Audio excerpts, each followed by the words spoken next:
Hello everyone.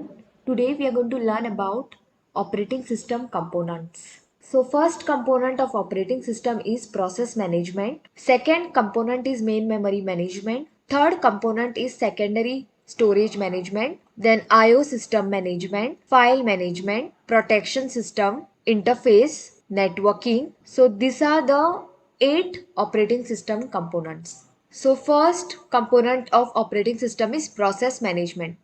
Operating system manages process creation and deletion. Now for example, I have opened the Word. So this process got created inside the main memory. Okay, so whatever I'll be doing on the Word, that is executed by the CPU. So who gives this Word document to CPU?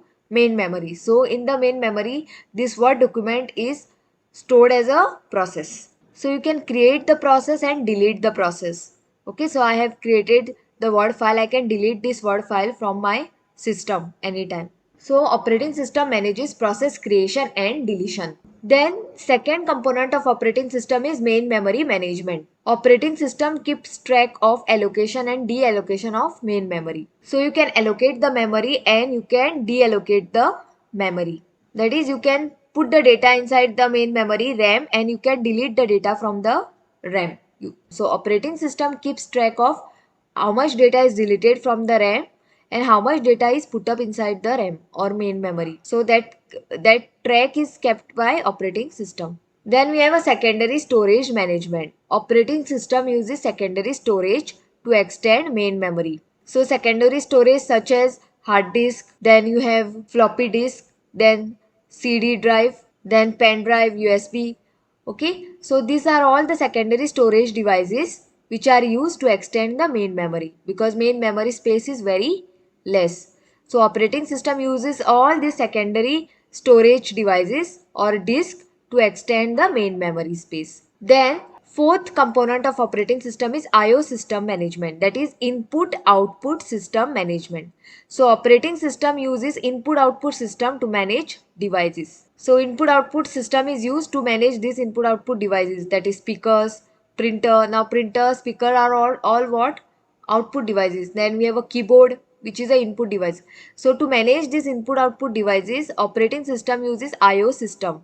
Then we have a file management. Operating system manages file creation, deletion and permission. So whenever you create any file and you delete the file, operating system manages it. Then you have a protection system. Operating system protects resources by authorization. Just resources are protected by operating system using authorization. For example, resources like network resources and all are protected by operating system using authorization. Only authorized users can connect to a network. So operating system protects the resources by using authorization. Then next component of operating system is interface.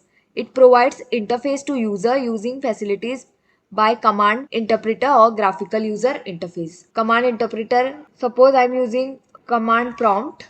I can open the command prompt. This is a command interpreter. So operating system manages whatever you do using command prompt is managed by operating system. Suppose I want to create the folder. So interface to the user is provided by operating system using such type of command interpreter like command prompt or graphical user interface. So last component of the operating system is networking. Processor in system are connected through communication network. Communication takes place using protocol. Using different types of protocols such as TCP, UDP, communication protocols like HTTP, they are used in networking. So distributed system provide user access to various system resources. So this is one of the important component of operating system. So in this lecture we saw different operating system components. Total 8 operating system components are there. So we saw all of them. So this was all about the today's lecture. Thank you.